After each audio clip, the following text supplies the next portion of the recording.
May bago ka atang assistant do ka. Anak ko yan, si Claire. Pinayagan siya mag-OJT dito ng school nila. Oh!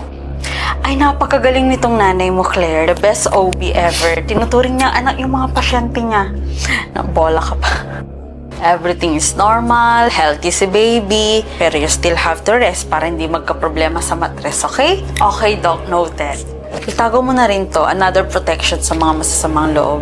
Blurry ka na rin pala, Doc. Sige. Itatago ko to. Hello, Miss Amanda. Remind ko lang po kayo, ha? Ngayon po yung follow-up check-up nyo.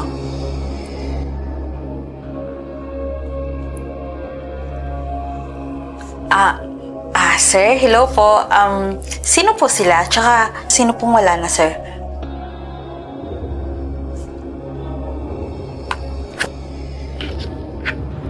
Pakitawag na yung susunod. Okay po, ma.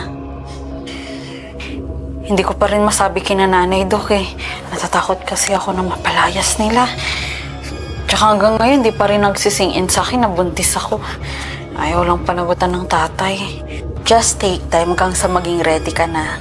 Pero wag kang pakampante, ha? Mababa ang mattress mo. You really need extra care. Pangontra. Para saan po yan, Dok? May orasyon yan. Binibigyan ko talaga yung mga pasyente ko ng ganyan. Because I care for you. Hello, Miss Bea. Follow-up check-up niyo po ngayon. Ask ko lang kung anong oras po kayo darating dito.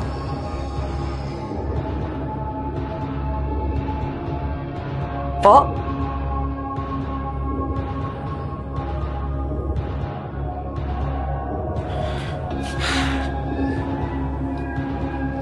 May slat pa po ba? Yes po. Ano po concern nila? Papacheck up ko lang itong apo ko. Hindi kasi nire-regla 3 months na wala namang jowa. Claire, anak, magsi-CR lang ako. Yan ba yung doktor? Yes po. Sa ibang araw na lang kayo papacheck up. Kumanap na tayo ng ibang OB. Alis na kami.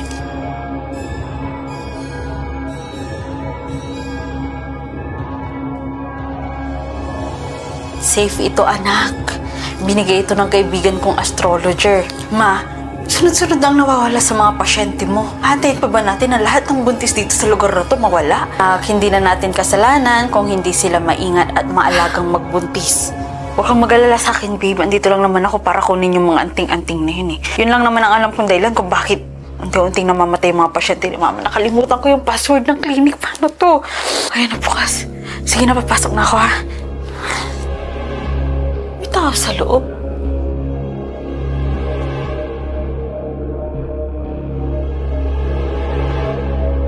Anong ginagawa niyo? Anong ginagawa niyo?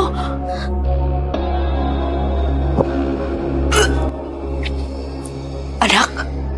Anong ginagawa mo dito, Nak? Totoo ba yun? Totoo ba yung sinasabi nila, Ma? Naaswang ka? Magbaon ka lagi ng bawang. Tambak ka lagi ng bigas at asin dito. Basta kami.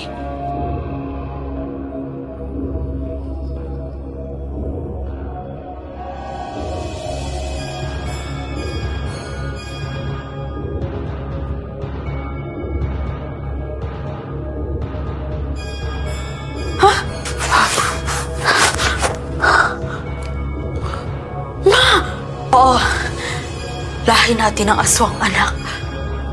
Lahi natin at di na yun matatanggal.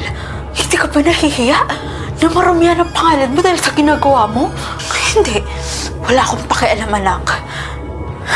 Kaysa naman mamatay ako sa gutom, di ba?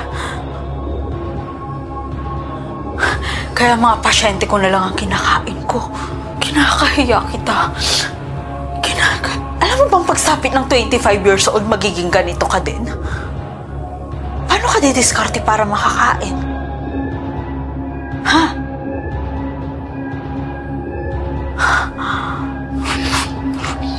Wala kang nakita. Balik trabaho tayo bukas.